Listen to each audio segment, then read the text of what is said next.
Bonjour à tous, dans cette vidéo nous allons voir comment utiliser les fonctions simples sous LibreOffice Calc, le tableur de la suite LibreOffice.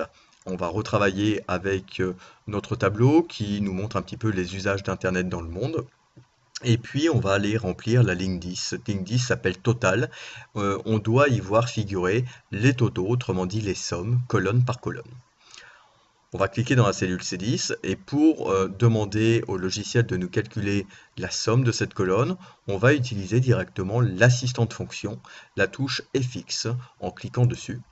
On fait apparaître toutes les fonctions qui sont préenregistrées, préformatées dans le logiciel.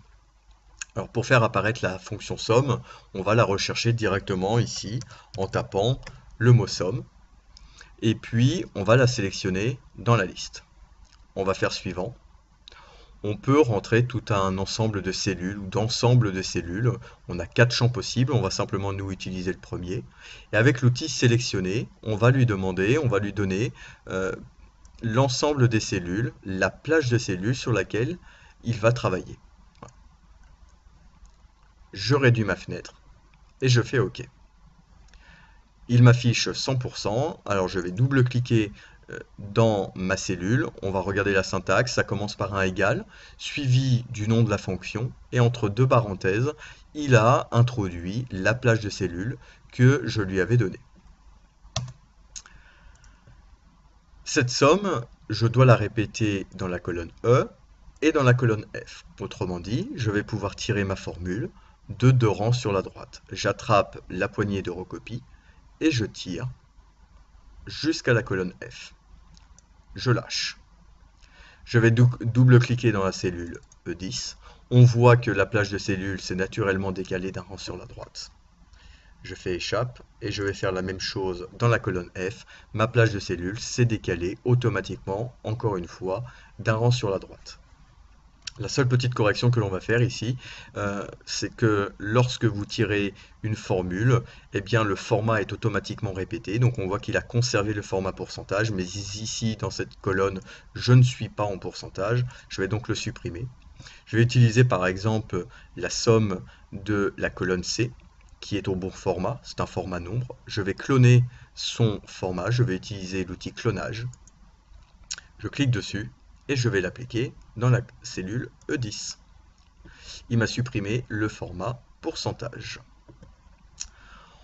On va utiliser, juste en dessous, 3 autres fonctions. On voudrait voir apparaître dans la cellule C12 le minimum de la colonne, puis la valeur moyenne, et enfin la valeur maximum de la colonne C.